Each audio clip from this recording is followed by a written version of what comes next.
Nossa, muita felicidade ter ela aqui com a gente. Estou muito feliz, tanto eu como o time do Marie. Eu acho que não vou dar spoiler ainda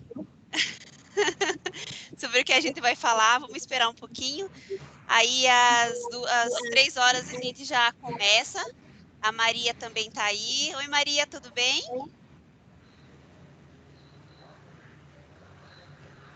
Olá, tudo e você? Tudo bem, Maria?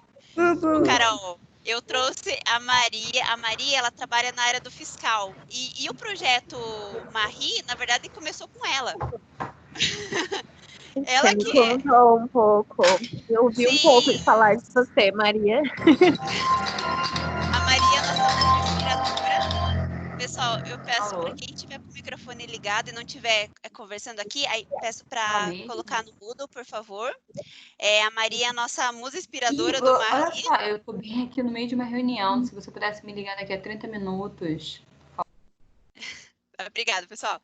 E aí, Sarita, você consegue controlar o áudio de todo mundo, tá? ai, tá. Como Ai, beleza. Eu tô como você é controlando administrador. aqui. Ai, Tá a bom, Maria beleza. está Beleza, de Rafa. mediadora também. Valeu. Então, Carol, para estar à altura aí, eu convidei pesos pesados aí na nossa conversa.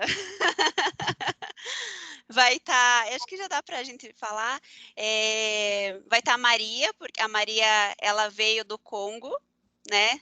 E você tá aí na África, então hoje é uma troca muito legal, né? Até o nome da reunião é diferença, as nossas diferenças nos complementos, que é justamente essa troca, né? Essa visão de lugares diferentes, né? Então, a gente pediu para a Maria estar nessa reunião com a gente também, para falar da experiência dela, né? Você vai falar da tua experiência aí, e a Maria vai falar da experiência aqui, né?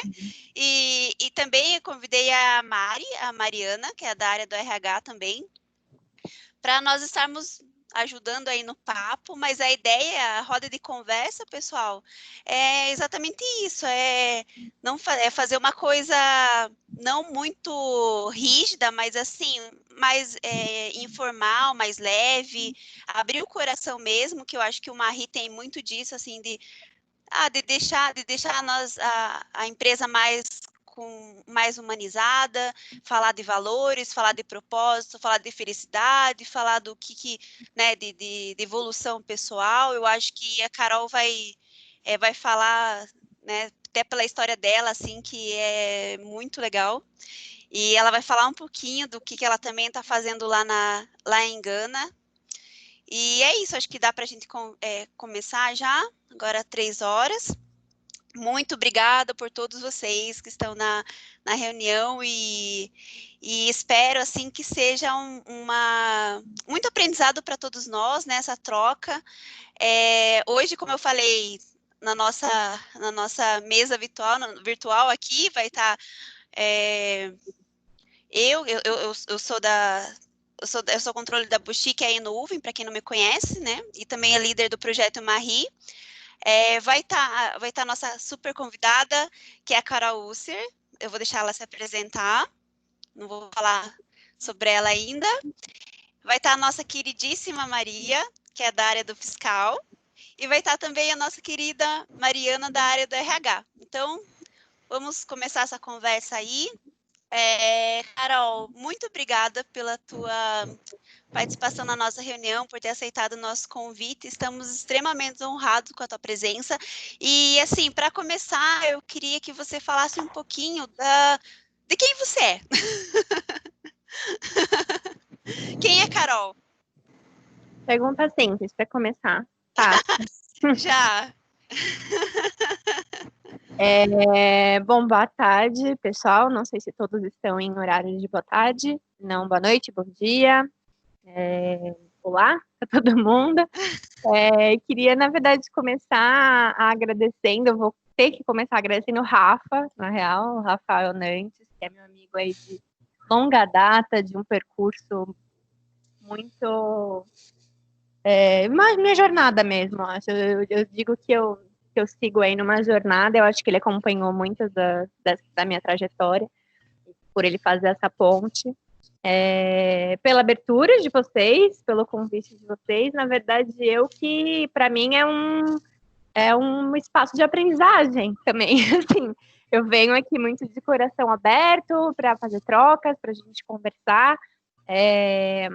Talvez o que vai sair desse papo aqui seja tão surpresa para mim quanto para a maioria de vocês. Espero que a gente troque. Então, eu sou a Carol, né? Meu nome é Ana Carolina, mas eu me identifico mais como Carol. Eu brinco que atualmente eu falo mais em como eu estou do que quem eu sou. Eu acho que a gente passa sempre por muitas transformações e na minha vida, eu sou uma pessoa que eu estou em constante transformação, constante mudança. Eu estou sempre mudando de lugar, de ocupação, de interesses, de foco, de prioridades. Então, quem estou, né? Não quem sou. Sou mulher brasileira e atualmente está em Gana. Então, eu estou em Gana, na verdade estou na África Ocidental. Esse é o meu 4º ano na África Ocidental. Atualmente, nesses últimos 2 anos, criando uma vida seminômade, sem muita residência fixa, mas, assim como aí no Brasil, a gente está aqui também, vivendo essa situação de pandemia. Então, essa minha vida seminômade deu uma pausinha. Estou atualmente fixa em Gana. Eu tenho uma formação que ela vem mais da área do desenvolvimento sustentável, na área de sustentabilidade, na área de negócios inclusivos e sociais. Eu atuava dentro do setor privado, trabalhava na Danone. Inclusive foi assim que eu cheguei aqui até Gana. E aí, bom, assim, vou resumir, né, muito dessa minha trajetória. Trabalhei nessa área de negócios inclusivos, trabalhava com negócios inclusivos, um negócio no Brasil que era muito legal com mulheres, com empreendedoras em comunidades de Salvador, de Fortaleza, Espírito Santo. E aí vim para Gana ao acaso, a gente estava até conversando acho que ontem, né, Sarita? Não sei se foi ontem ou antes de ontem, você me perguntou sobre o meu interesse, né? Por que foi o meu interesse pelo continente africano? Na verdade eu brinco que foi obra do acaso, mas no fundo eu sei que na verdade foi aí um empurrãozinho que eu precisava para vir parar aqui. Eu estava prestes a sair, eu pedi demissão do meu trabalho no Brasil, isso lá em 2016, e queria sair para uma volta ao mundo, buscando histórias e iniciativas de mulheres pelo mundo. E eu não vinha para o continente africano, na verdade, eu tinha como uma brasileira, branca, privilegiada, no lugar onde eu morava de São Paulo, eu tinha alguns medos, eu tinha algumas ideias pré-concebidas, né, com relação ao continente, e eu lembro, assim, até só para concluir a minha fala, eu lembro que quando eu achava que eu ia fazer essa viagem, eu fui visitar um médico infectologista em São Paulo para ver como é que eu tinha que me preparar e tudo mais. Ele abriu um mapa, assim, ele tinha um mapa atrás como se fosse aqui atrás de mim, né? Ele falou assim, para onde você vai? Eu falei, não sei para onde eu vou, eu não tinha muitos planos concretos, eu tinha ideias. E ele pegou e falou assim, tudo bem, não tem importância para onde você vai, mas só não vá para essa região aqui, e apontou na região. Que é justamente a África Ocidental, que é onde eu estou desde então. Nossa! Então, enfim, tinha todos esses preconceitos, acabei recebendo uma oferta de emprego que desviou todos os meus planos de última hora, em 2 semanas, ao invés de começar minha viagem pela Colômbia, eu me mudei para Gana, achando que ia ficar só 6 meses aqui, desde então não saí mais. Então, estou aqui, esse é o meu 4º ano aqui já na África Ocidental. Eu tenho muitas perguntas, mas eu quero que também a Maria fale um pouquinho da história dela, que eu acho legal. Maria, por favor, dá-nos a honra. Obrigada, Sarita. Obrigada a todos pela presença. Meu nome é Maria Mbuyantumba e tenho 21 anos e eu cheguei aqui no Brasil com 16 anos. Já faz 5 anos que estou aqui no Brasil com toda a minha família. E uma família onde tem 7 filhos e viemos todos nós com os nossos pais. E nos 7 filhos fomos 6 meninas e um menino só, no qual eu sou a segunda mais velha. E trabalho na Arkema desde agosto do ano passado. E só para falar rapidamente, como todos vocês já devem imaginar, não foi fácil.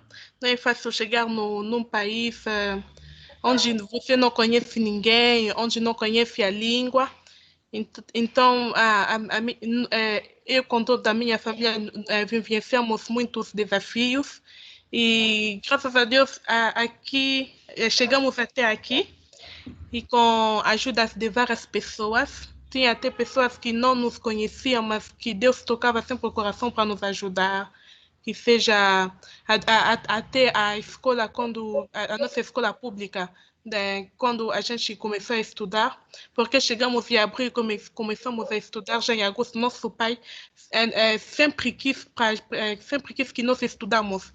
Ele até falava, podemos chegar em qualquer lugar do mundo, mas sempre devemos alcançar a educação. Isso ele considerava muito isso. Ele falava até para a gente, se você quer chegar mais alto na sua vida, você tem que estudar, você tem que correr atrás das suas metas. Enfim, aí a escola nos ajudou com cesta básica, com roupa, sem falar também da igreja também que nos ajudava também. E até que, como ninguém trabalhava, por isso também que muitas pessoas nos ajudavam, até que nós começamos a trabalhar através de um programa Empoderando Refugiadas, que nos ajudou que a gente se ingressasse no mercado do trabalho. Enfim, para mim é uma grande honra de trabalhar aqui na Arkema. A minha primeira experiência profissional, eu comecei com 18 anos, foi no Carrefour. Eu comecei a trabalhar no Carrefour Express, onde fiquei quase 2 anos lá e depois entrei na Arkema. Então, é uma grande honra para mim de trabalhar aqui na Arkema e estou muito feliz de fazer parte desse projeto e sobretudo, o que me torna mais feliz ainda é estar numa empresa onde eu me sinto muito valorizada, amada, considerada. Então, bom, se for falar do meu país, o meu país é a República Democrática do Congo, que fica no centro da África. É um país onde tem a língua francesa e inglês e, claro, alguns dialetos também. E lá os meus pais trabalhavam, minha mãe trabalhava no Ministério de Finanças e meu pai trabalhava no Ministério de Orçamento, onde ele também era conselheiro do primeiro-ministro do país. E então, de repente, assim, tivemos que sair do nosso país por causa das perseguições políticas que tivemos, que era, primeiramente, era o meu pai que era ameaçado. Aí, depois, nossa família dele fomos atingidos pelas essas ameaças. E aí o meu pai começou a buscar aonde que podemos nos mudar para sair do país, porque era bem perigoso mesmo. E até começamos a andar com militares. A minha mãe dirigiava e aí o militar ficava também ao lado lá no carro e a gente atrás para ir para a escola, para voltar em casa, para ir para a igreja. A gente tínhamos que nos mover com militares só para nos proteger. Então, o meu pai começou a fazer alguns processos, que seja colocar pedidos em algumas embaixadas para nós viajarmos. Ele pediu visto para a França, para a Bélgica, inclusive a Bélgica, que foi o país que colonizou a República Democrática do Congo. Enfim, ele pediu visto para vários países, inclusive o Brasil também. Mas nenhum dos países fora o Brasil nos aceitou de nos dar os vistos, porque eles falaram que nós somos uma grande família e eles queriam dar o visto, por exemplo, a França queria dar o visto só para 5 filhos. o nosso pai, ele não queria nos dividir. Por exemplo, alguns ficam no país e outros viajassem. Ele falou, não, quero que todo mundo vai viajar. E ficamos na espera e, graças a Deus, o Brasil nos respondeu e aceitou de dar 9 vistos. Então, para toda a família pudesse viajar. Então, nós viajamos e foi de uma maneira muito brusca, porque quando a gente não esperava o Brasil responder naquele dia, naquela hora, e de repente a minha mãe começou a arrumar as coisas e saímos de uma maneira muito brusca, sem falar para ninguém e tal. Foi bem rápido. E chegamos aqui no Brasil, como já falei no início, sem conhecer ninguém, sem falar a língua, e para acabar, então foi tudo realmente foi a bênção de Deus e foi foi mesmo inesperado. E então para chegar aqui realmente é muito gratificante mesmo. Eu, como cheguei com 16 anos, agora tenho 21 anos, eu acho realmente que sou um pouco como uma brasileira, porque cheguei muito nova e sem conhecer como é realmente a vida, como é enfrentar a vida, porque no meu país, os nossos pais que faziam tudo para a gente. Porque lá no nosso país, por exemplo, não tem programas de jovem aprendiz ou que seja crianças trabalhar, ou até da minha idade é raro trabalhar lá, porque tem um menor índice de trabalho lá no meu país. A situação não é tão boa como aqui. E sem contar da guerra também que tem lá em alguns territórios. Enfim, então é muito difícil lá a maioria dos pais que bancam os filhos, eles trabalham para os filhos viverem bem. Então, aqui no Brasil, quando chegamos, tivemos que ver, uau, realmente a gente tem que trabalhar, a gente tem que fazer alguma coisa só para sobreviver. Então, acho que vou parar para lá para não perder muito tempo. A história é muito longa. Espero que um dia terei mais tempo para falar. Obrigada, Maria. Assim, sempre quando eu ouço a Maria, sempre aprendo alguma coisa, né? E até como a Carol iniciou a fala dela sobre como que nós somos privilegiados, né? E muitas vezes nós não sabemos, né, de tudo que está acontecendo, né? E tendo contato com pessoas de fora, né? De ter a oportunidade da Carol estar aqui para estar dando essa visão, né, dela, né, como brasileira, branca, né? E ter trazer para nós um pouco da experiência, né? Tem muitas coisas que eu acho que a gente tem preconceito, a gente não estuda muito sobre a África. Assim, eu estudei um pouco sobre a África na faculdade só, mas assim, muito pouco, e fiquei maravilhada só com um pouco que eu estudei. Carol, queria que você falasse um pouquinho sobre quando você chegou lá, né?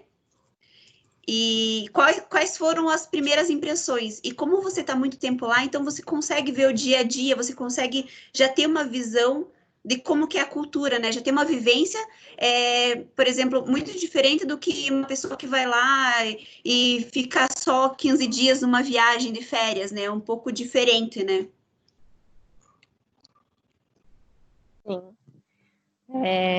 Maria, é um prazer te ouvir também, que eu ficaria aqui ouvindo a sua história por muitos outros minutos. Não acho que falou muito. Fico feliz que você e sua família tenham sido acolhidos no Brasil, né? Apesar de, enfim, também termos problemas no Brasil, mas que bom que vocês foram acolhidas e muito, muito inspirador mesmo ouvir essa história. Bom, obviamente, a minha situação é muito diferente da Maria, né? Eu vim para a Gana já com um trabalho, já com uma casa, vim sozinha, não vim com outras pessoas, e vim a Gana.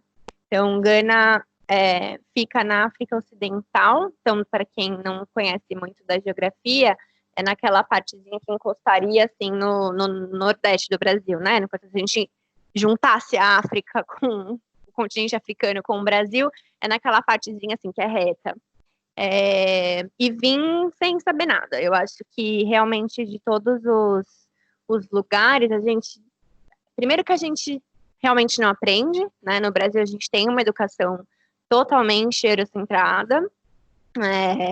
Não sei como que tá hoje em dia, né? Mas falando assim da minha experiência, da minha vivência enquanto eu estava no Brasil, quando a gente ouve falar, infelizmente a gente tem acesso só às notícias ruins e generalizadas, né? Então, a África, até hoje, assim, hoje eu tô nas redes sociais, eu tô no Instagram, assim, tem alguns anos, e hoje tem diminuído, assim, mas acho que as pessoas me conhecem um pouco mais, e eu já venho falando sobre alguns assuntos há algum tempo. Mas nos primeiros anos, assim, e até hoje, ontem mesmo eu recebi uma mensagem de voz de uma pessoa que eu não entendi ainda quem é, mas eu sei como chegou até mim, falando assim, nossa, eu ouvi dizer, a mensagem dela foi assim, eu ouvi dizer que você mora na África e você faz alguma coisa para ajudar eles, alguma coisa social, que você está ajudando muito eles aí. Nossa, eu quero muito saber, me conta como é que eu faço para fazer a mesma coisa. E aí, assim, eu problematizo muito, né, essa frase, assim, eu entendo, não a pessoa, não quem está me falando isso, mas essa ideia geral que a maioria das pessoas brasileiras, e eu me encaixo nessa, né, antes de vir para cá, essa visão que a gente tem de África como um lugar generalizado, como um lugar único, uma história única, né, e aqui até recomendo muito para quem ainda não assistiu, tem um TEDx da Chimamanda, né, que é uma escritora nigeriana, que ela fala da história única, o perigo da história única. É incrível esse TEDx. Foi uma das coisas que até eu escutei esse TEDx na época que eu conheci o Rafael Nantes, lá em 2012, e eu lembro que na época, para mim, foi uma das coisas que eu falava assim, nossa, eu quero muito... E aí eu gosto muito de me colocar vulnerável, né, e mostrar os meus processos, quem eu sou hoje, não é quem eu era em 2012, e eu espero que não seja quem eu vou ser amanhã, daqui a um mês. Eu estou em constante aprendizado, então eu não tenho problema nenhum em mostrar os meus processos de fraquezas, ou as coisas que eu fui antes, e que bom que eu aprendi com elas, né? Que bom que eu pude transformá-las e ver de uma outra perspectiva. Mas lá atrás foi engraçado porque esse TEDx da Chimamanda fala justamente dessa questão da história única, né, do como, por exemplo, a gente fala que a história única da África é a da pobreza, é a da miséria, é a não sei, das guerras, dos elefantes. Tem coisa boa, a coisa boa da África são os elefantes, né, as girafas, o safari. E ela problematiza essa questão da história única, mas eu lá atrás, em 2012, eu tinha 22 anos, 21, 22 anos, era engraçado porque a sensação que deu em mim foi assim, nossa, eu tenho essa sensação de que eu preciso ir para a África. Para fazer o quê? Eu não sei, mas eu tinha esse sonho, né, da pessoa jovem, de querer mudar o mundo. E até que hoje eu vejo assim, que eu não vou mudar nada, o mundo está me mudando, na verdade, né? Eu vim para cá para eu me mudar muito mais do que para eu mudar, salvar. Eu estou me salvando do que muito mais salvando o mundo. Mas enfim, então a gente tem primeiro essa questão generalizada, né, da África, como uma história única, e são 53, 54 países, muito diferentes. A República Democrática do Congo até geograficamente relativamente perto de Gana, mas já muito diferente, um contexto político muito diferente, geográfico diferente, enfim. E também essa questão de que as pessoas, coitadas, da África, precisam da nossa ajuda, né? Então, se eu vim para cá, eu como brasileira vim para cá, para a África, é óbvio que eu estou aqui para ajudá-los. Vocês daqui que estão me ouvindo, é uma situação que acontece muito, né, assim, comigo. As pessoas não têm a menor ideia da minha história, não sabem o que eu faço, qual é a minha profissão, qual é a minha ocupação, se eu tenho formação ou não, mas, obviamente, eu, como branca ocidental na África, eu estou aqui para ajudar. Eu estou aqui causando impacto, né? E aí, assim, até eu problematizo muito essa questão do oposto, né? Eu lembro muito quando eu estava aqui um dia, nem ia falar isso, mas veio na minha cabeça agora. Se eu estiver divagando muito, por favor, me corte, tá? Fica bom. Não, tá bom, pode continuar. Estamos acompanhando. Tá bom.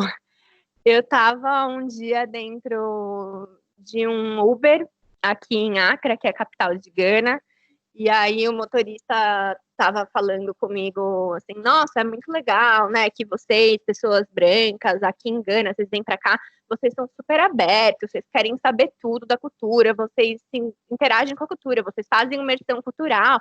Aí, que legal, a gente tava trocando sobre quanto ele achava que nós, pessoas brancas, ele estava generalizando pessoas brancas, a gente se abria. Ele não sabia de onde eu era, ele não sabia do contexto do Brasil, mas aí logo em seguida ele virou para mim e falou assim, mas eu tenho uma pergunta para te fazer, e que acho que vai muito de encontro com o que é um pouco, talvez, né, da história da Maria, assim. Ele falou assim, eu tenho uma pergunta para te fazer.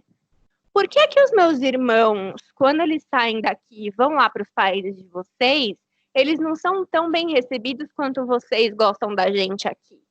Por que quando vocês vêm para cá, para os nossos países, vocês super se abrem para as nossas culturas, mas quando os meus irmãos que estão indo lá para os países de vocês não têm tanta curiosidade, assim, pela vida deles, né? Então, assim, eu levei muitas cutucadas e continuo levando muitas cutucadas diariamente, vindo para cá, né? Agora, uma questão com relação a Gana, e aí eu vou sair, né, desse contexto, então, de África como coisa única, essa imagem que a gente tem, a gente já não conhece nada. Quando a gente ouve qualquer coisa da mídia mainstream, que são só as notícias ruins, a gente não tem referências, né? E aí acho que a gente precisa... Eu não, eu falo sério, na verdade, que assim, quando acontece uma coisa ruim, vou tirar de um contexto bem específico, aconteceu atentado na Holanda, ou na França, ou na Bélgica, aquilo vira uma notícia dentro de outras milhares de referências que a gente tem sobre esses países. A gente conhece um monte, nós, pessoas com privilégios no Brasil, a gente conhece um monte de pessoas que já foram para esses países. A gente tem acesso aí na internet a filmes, a livros, a relatos de viagens, a fotos lá na Torre Eiffel. Então, um atentado terrorista na França vira uma coisinha no meio de milhões de outras referências. Quando acontece um atentado, por exemplo, na Burkina Faso, que é um país aqui que faz fronteira com Gana, aquilo vira a única referência pra gente. A gente não tem nenhum outro conhecimento sobre o país. A gente não conhece pessoas que foram viajar, a gente não tem fotos de pessoas em lugares turísticos, né? Então, acho que essa falta de referência, a falta de memórias visuais com relação aos países também é muito grande. Vocês estão me ouvindo bem? Começou a travar um pouco a imagem. Sim, estamos ouvindo. Mas Gana especificamente, aí já né, seguindo para a questão do que mudou, qual que foi a minha primeira impressão, e vindo, e hoje já ficando aqui há muito tempo, e eu acho que foi a razão de eu até hoje não ter saído daqui, na verdade, porque, na verdade, essa região daqui do continente africano, Gana, Costa do Marfim, Senegal, Togo, na verdade, tem muita conexão com a nossa cultura brasileira. Na verdade, quando eu venho para cá, a gente fala, quais são as diferenças, os choques culturais e tudo mais, eu acho que o maior choque talvez foi a percepção do quanto a minha cultura, a minha história, e aí, claro que eu falo de ancestralidade, não da ancestralidade da minha família, né, diretamente, não quero aqui me apropriar da ancestralidade das pessoas negras, mas eu sou uma pessoa brasileira e que, sei lá, eu tô comendo um pão de queijo e de repente eu não sei que pão de queijo é uma comida que é daqui, sabe? Ou a gente ouve um samba sem contextualizar que é daqui. Então, quando eu comecei, assim, e foi muito rápida essa percepção de, nossa, essa música que eu tô ouvindo lembra muitas músicas do meu país. Nossa, essa dança que eu tô vendo parece um samba, parece um maracatu, parece um forró. Essa comida que eles comem um dia, meu primeiro mês aqui, eles me levaram para tomar um café da manhã tradicional de Gana, era o mais tradicional que tinha. Aí eu mordi, era acarajé. Essa história eu sempre conto, que eu acho legal. Eu comi, era um acarajé, porque assim, é óbvio, né, gente? Se a gente pensar na Bahia, em Salvador, é claro que as grandes têm uma enorme influência dos povos africanos. Mas eu, na minha ingenuidade, na minha falta de exposição a esses temas, para mim aquilo foi assim, nossa, mas é igualzinho, é acarajé. E aí, só para exemplificar ainda mais, Eu falei, como é que chama isso? Chama akara. E Jé, no idioma Yorubá, não é um idioma daqui de Gana, é um idioma da Nigéria. O povo Yorubá hoje em dia fica na Nigéria, né? Mas Jé em Yorubá significa comer. E o bolinho, acarajé aqui, chama cara. E assim, essa é uma tese minha, né? Não tenho base nenhuma científica para falar que é por isso que chama acarajé, mas deu um estalo, assim, sabe, na cabeça.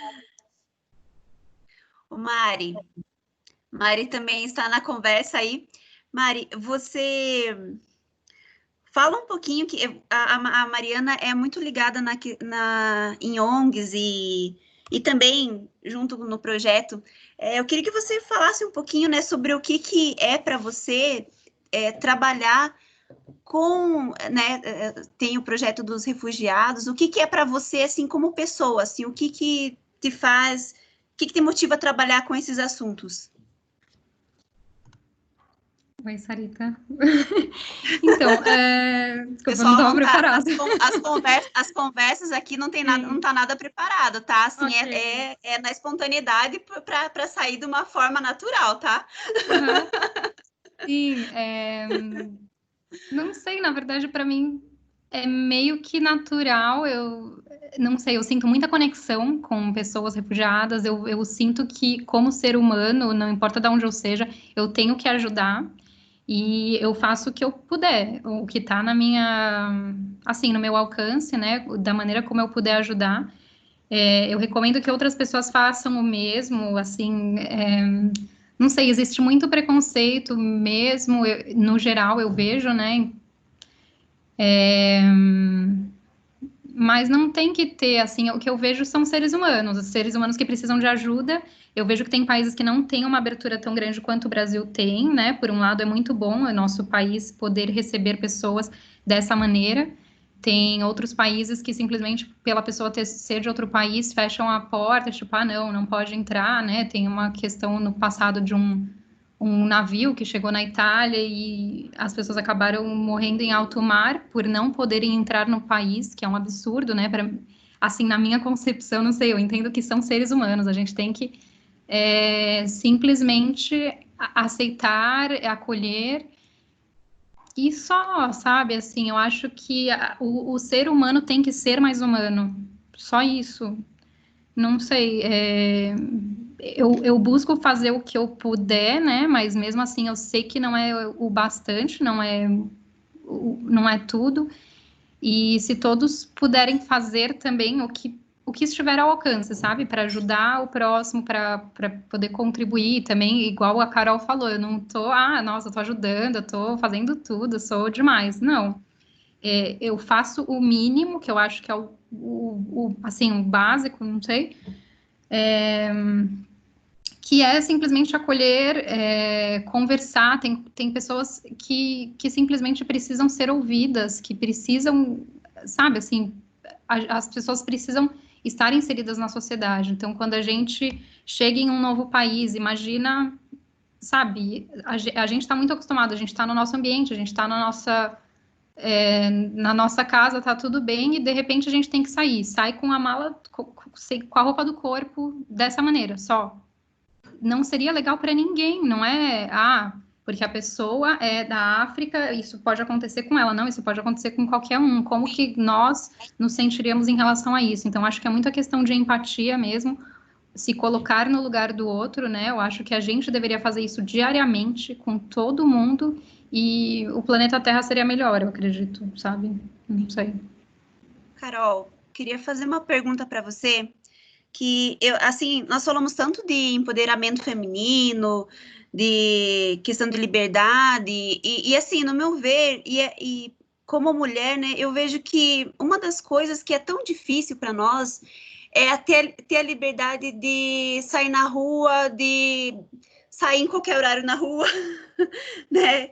Eu acho que nós estamos falando de também coisas, né? No projeto nós falamos de vários assuntos, né? Que o pessoal sempre são temas totalmente muito pertinentes, mas também tem uma questão muito de liberdade, de você ter segurança, assim, sendo, eu tô falando como mulher, mas também de uma pessoa negra, de uma pessoa LGBT, ter essa segurança e assim, ter essa fé que não aconteça nada.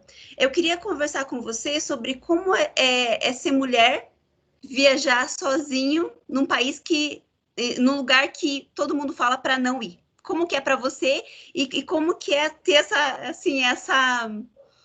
essa fé que nada vai acontecer? Como que é teu pensamento em relação a isso? Ótima pergunta.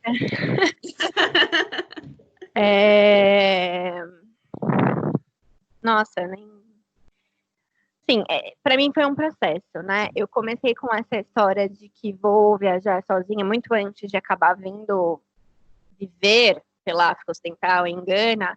A ideia era sair viajando, né? A ideia era que eu faria o que hoje acho que está um pouco mais conhecido, né? Que é a volta ao mundo, pegar, as pessoas vão largar tudo e sair viajando. Minha ideia não era muito largar tudo, mas era essa viagem, assim, mais de longo prazo, e eu tinha isso um pouco planejado, né? E foi uma decisão, e é uma questão bem particular minha, né? Mas eu super não tenho problema em expor aqui, porque eu acho que é importante, acho que tem tudo a ver realmente com essa questão da mulher, etc.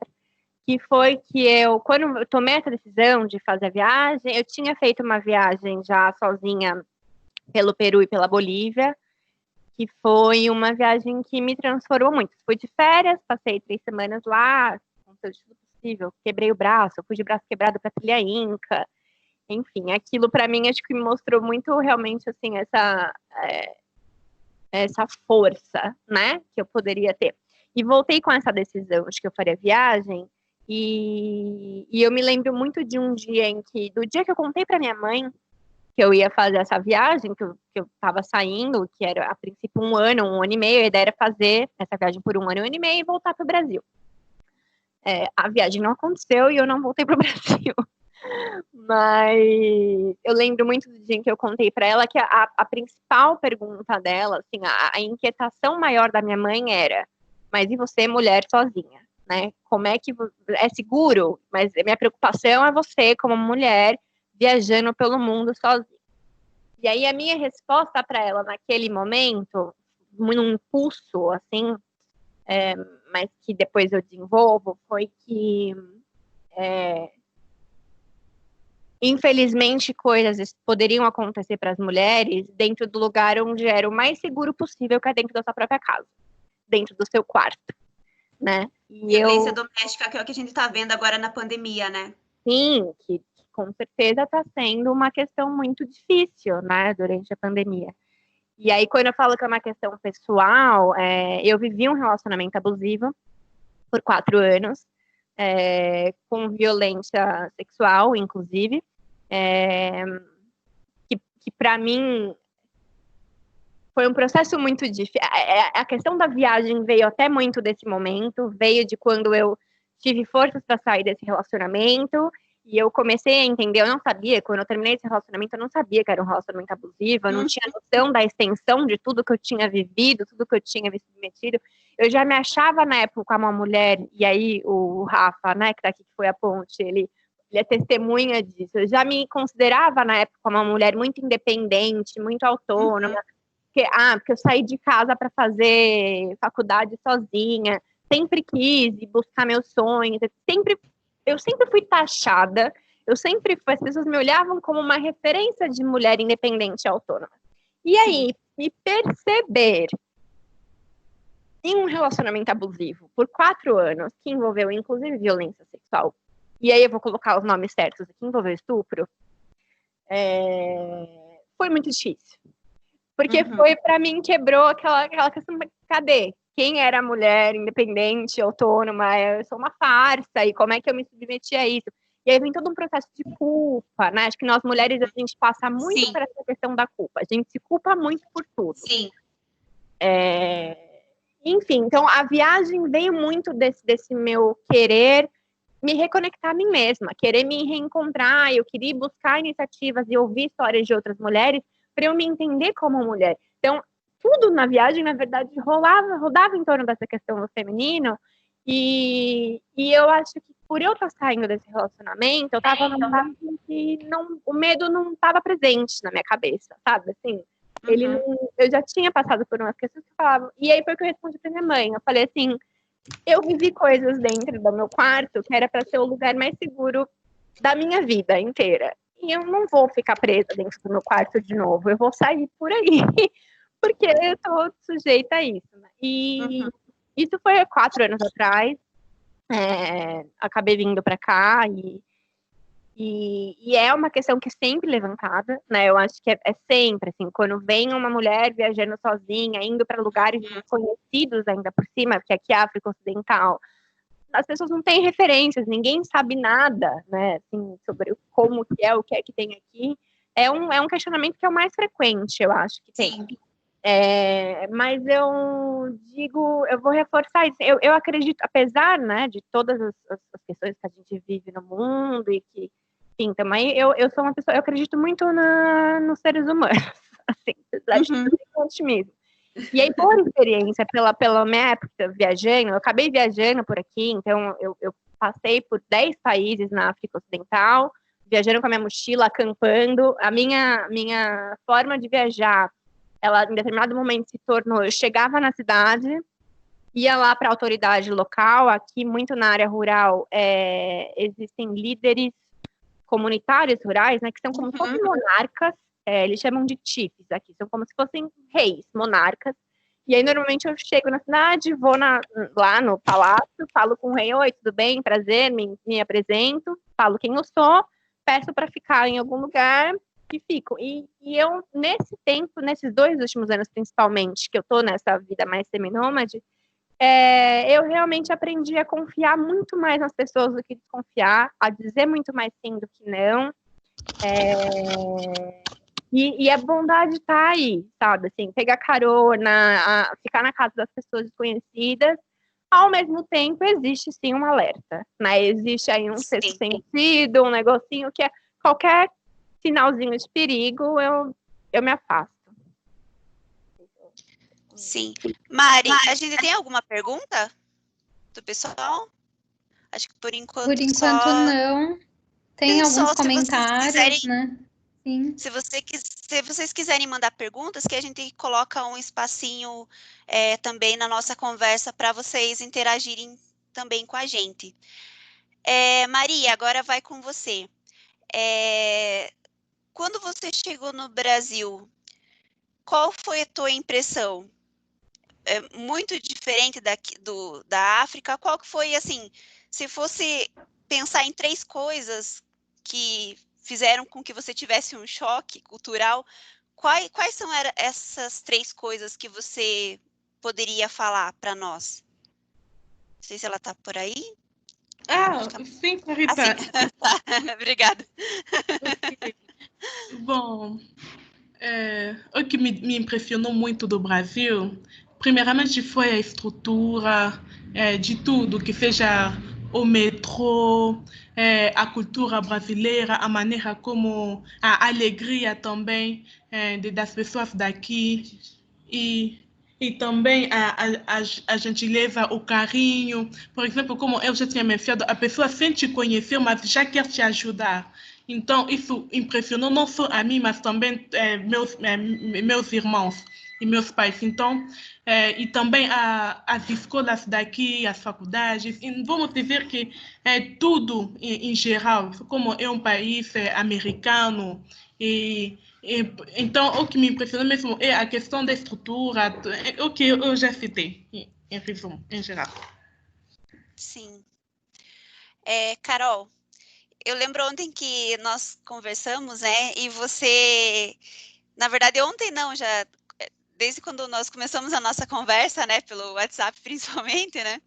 É que você fala sobre muita questão de verdade, né? E eu vejo, assim, o projeto, ele tenta trabalhar muito com essa questão de autenticidade, de propósito, de valores. Eu acho que isso é muito importante, como a gente está trabalhando num projeto para para pessoas, né? E o Marie, todas as vezes que eu tenho a oportunidade de falar que é o Marie, ele é um projeto voltado para mulheres, mas não é só para mulheres, né? Que quando nós pensamos no nosso ambiente de trabalho, na nossa cultura, nós estamos envolvendo todo mundo, e também nós temos muitas questões, eu acho que também os próprios homens, né, foram muito tempo sendo as próprias emoções reprimidas, né? Então, isso daí tem uma consequência muito grande para a nossa sociedade que a gente vê hoje, né? Eu queria que você falasse um pouquinho sobre a questão da tua verdade, assim, sabe? Do autoconhecimento, né? Todo esse processo que quando a gente fica sozinho também, né? Sempre, eu acho que também tem essa questão de estar longe da família, né? Enfrentar vários monstros, né? Que eu acho que também quando a gente para pensar na nossa vida, tem muitas coisas também que vêm do passado, tal. Como que foi tua jornada assim de autoconhecimento em relação a propósito, a tua verdade como indivíduo também? Não faz pergunta fácil, né? Só pergunta fácil. Uma sessão de análise aqui. Eu tô nela, né? Ainda. Acho que não foi uma jornada de autoconhecimento, eu acho que ela é. E aí é uma coisa que eu aprendi até bem recentemente, que foi quando eu, lá atrás, em 2016, até antes de eu vir para Gana, antes de saber que eu viria para Gana, quando eu fiz esse meu planejamento para sair para viajar, eu tinha lá um determinado valor X que eu tinha guardado de dinheiro, e na minha cabeça era esse período de tempo de 1 ano e 1 ano e meio, né? Entre 1 ano e 1 ano e meio. E para mim significaria essa jornada em busca de mim mesma. Isso era muito claro para mim, assim, que eu estou indo fazer essa viagem porque eu quero me entender, me encontrar, entender, me reencontrar. Eu vinha me desconectando muito de mim, né?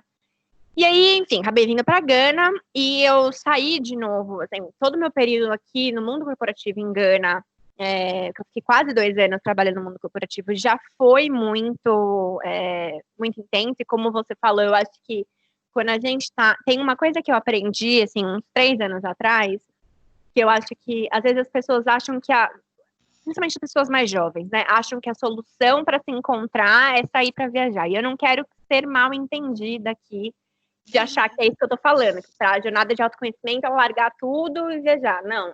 Eu acho que, na verdade, as pessoas, às vezes, se perdem muito mais quando saem, né? Mas eu acho que tem uma questão da viagem, que a gente pode aplicar isso em qualquer lugar, em qualquer ambiente de trabalho, em qualquer rotina, que é a questão da presença. Isso eu aprendi muito viajando.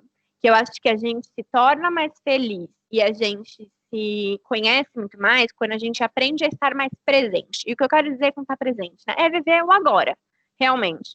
E acho que a gente está muito sempre nas preocupações do passado ou na ansiedade com o futuro, né?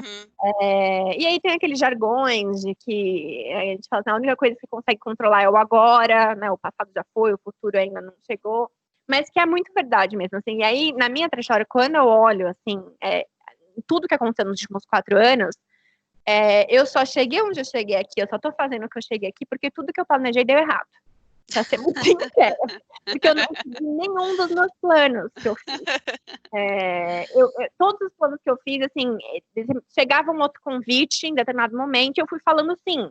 E eu fui entendendo que aquilo fazia sentido e sim, e de repente eu me vi recebendo um convite para voltar para Gana para construir um grupo de dança, e eu voltei e já saí desse grupo de novo. Eu acho que essa instabilidade não é para todo mundo, né? Eu acho que é uma característica muito minha também, mas eu acho que essa questão da presença, né, é uma coisa que é muito do autoconhecimento, assim.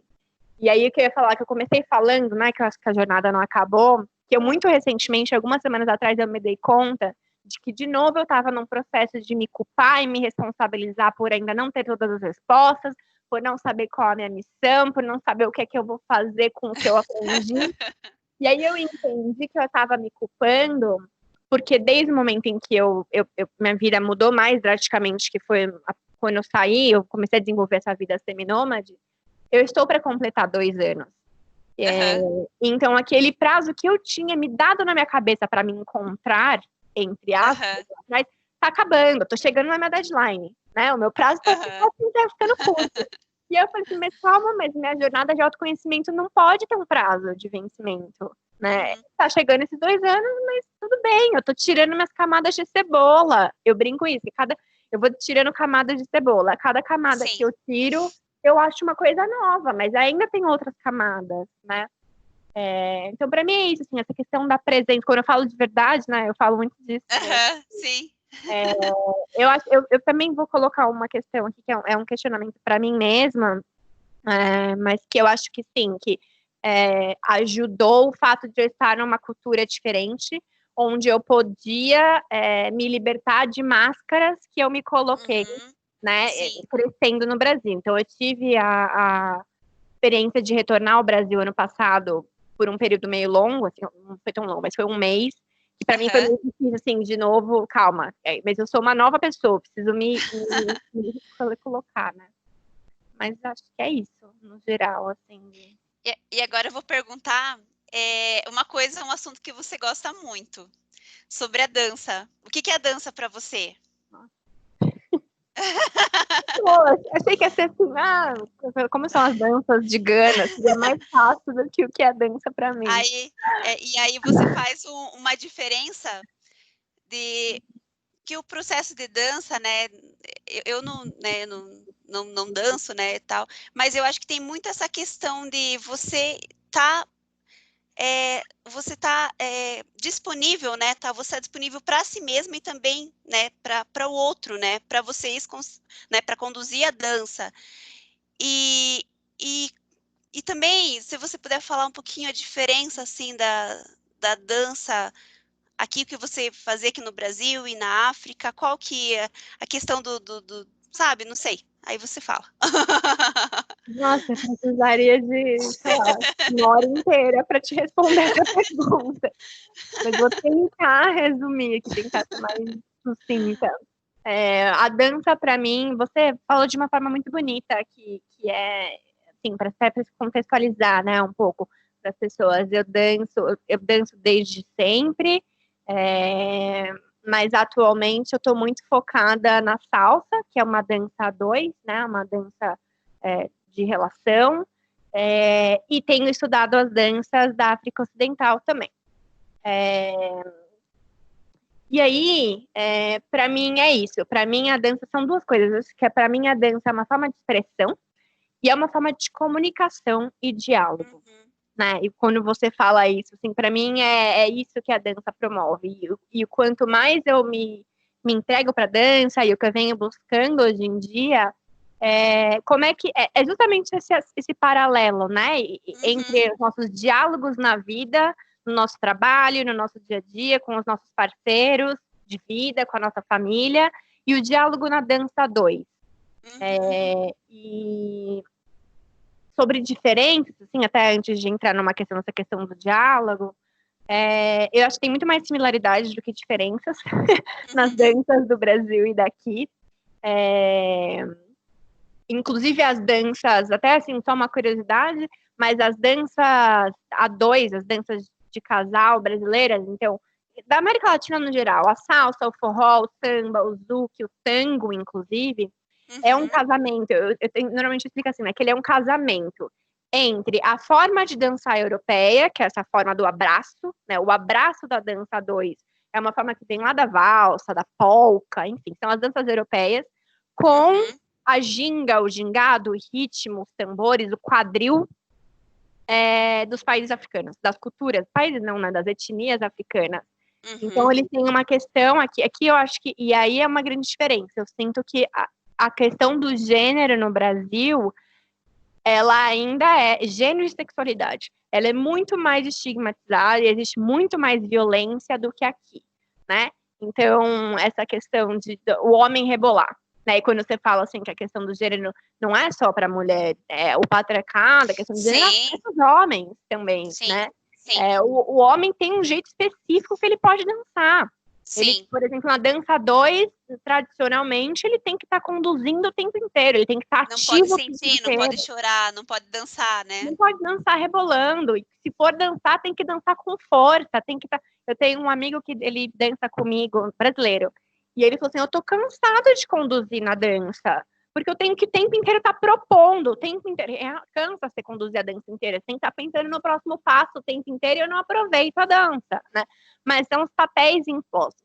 E aqui as danças, tradicionalmente, não são danças de pares, porque essa é uma forma bem europeia de dançar, elas são danças muito circulares, muito de grupo, né, e de expressão, assim, o tambor é uma coisa que é linda aqui, assim, os tambores, e é, assim, outra curiosidade que eu sempre gosto de comentar com relação a essa questão do diálogo, da conversa, muitas das danças daqui, quando a gente fala de diálogo, existe um diálogo entre os percussionistas, as pessoas tocando a percussão e as pessoas dançando. Então, quando a gente está dançando, não é uma coreografia, né? O tambor vai te dar lá uma dica, vai te dar um sinal que você vai mudar o passo. Mas da mesma forma como eu preciso prestar atenção do que o tambor está me dizendo para fazer, eu posso propor. Eu, como dançarina, posso tomar a iniciativa e propor alguma coisa, e as pessoas que estão tocando os tambores precisam estar atentas para saberem o que eu estou fazendo. E eu acho que isso reflete muito uma cultura daqui, da África Ocidental, e eu estou generalizando da região, que acho que é uma coisa que eu levo para a vida e para o Brasil, que é essa questão comunitária, que é essa questão da troca, do diálogo, da empatia, né? A Mari falou antes sobre sermos mais humanos, a gente ouvir mais as pessoas. Eu acho que eu aprendo diariamente aqui na minha relação com as pessoas, na minha relação como mulher e na dança, essa questão do diálogo e do ouvir. Né? Eu ouvi uma coisa semana passada que eu acho que faz total sentido, estava se falando muito sobre dar voz, né? Precisamos, veio essa questão do racismo, que foi muito falada essas últimas semanas, e aí a gente precisa dar voz para as pessoas negras do Brasil, né? Ou a gente precisa dar voz para as mulheres, ou a gente precisa dar voz para as pessoas LGBTQ+. Nós só temos vozes. Eu não preciso que ninguém me dê voz. Eu só quero ser escutada, né? Você não precisa me dar voz, você precisa me dar ouvidos. E eu gostei muito dessa expressão, assim, vamos dar ouvidos, não dar voz às pessoas. Sim, não, fantástico. Fantástico. Eu acho que a questão do diálogo, né? Acho que todo esse processo que a gente está vivendo, né? Da pandemia, eu acho que está fazendo todo mundo refletir nessa questão de escutar, de entender, de como que o outro pensa também, né? Ter esse tempo, né? Deixar um pouquinho o celular, conversar mais, olhar mais nos olhos, né? Essa separação que a gente tem, né? Dos lares, que não podemos ver nossos avós, nossa família, nossos pais. Eu acho que quando você tem esse distanciamento, tudo que tiram de você, você começa a pensar na necessidade que faz falta, né? Na falta que faz isso daí. Porque antes era muito fácil, né? Talvez as pessoas estão falando com a gente e nós no celular ali e não estávamos ouvindo, né? Eu vou ver se tem alguma pergunta. Mari, temos alguma pergunta? Tem uma pergunta aqui, qual que é a mensagem que você passaria para as mulheres que sofrem algum tipo de violência, Carol?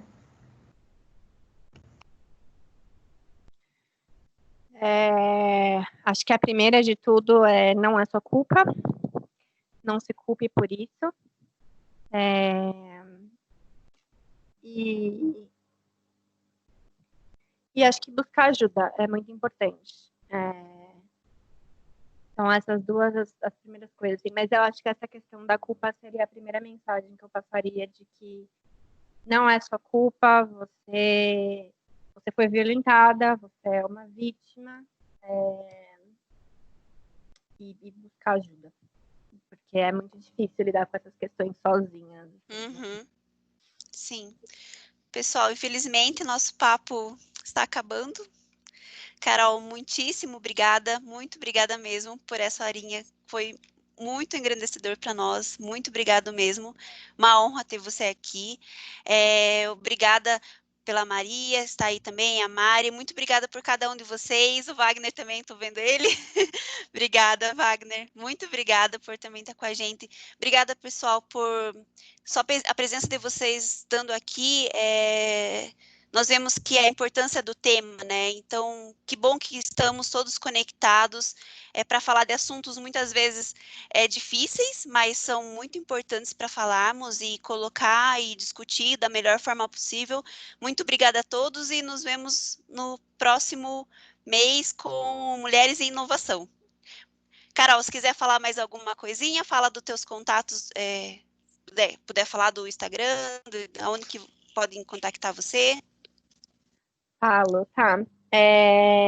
Queria agradecer de novo por esse espaço aqui de abertura. Eu acho que quando a Maria começa falando sobre ela ser recebida e ser acolhida na Arkema, eu sinto isso aqui, né, nessa 1 hora com vocês. Foi muito gratificante para mim também. É um prazer te conhecer, Sarita, que a gente continue trocando. Sim. Rafael Nantes, meu amigo querido, beijos para você, não tem como não dar. Queria só deixar 2 indicações de livros, que são livros, né, mas talvez essa questão até do feminino e tudo mais. Tem 3. Tem um que acho que é mais conhecido, que é o Mito da Beleza, né, da Naomi Wolf, que trata muito sobre essa questão do trabalho, etc. No começo, eu acho incrível.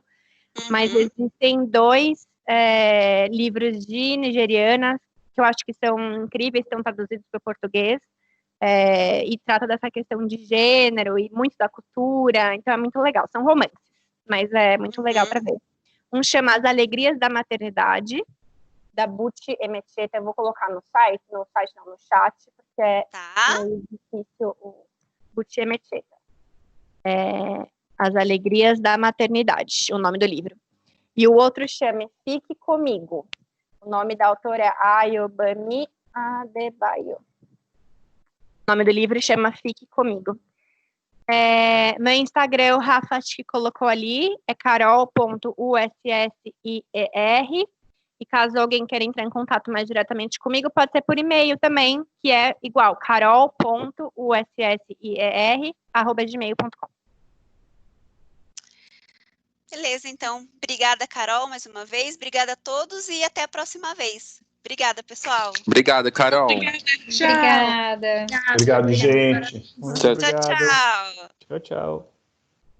Tchau, obrigada. Tchau, obrigada.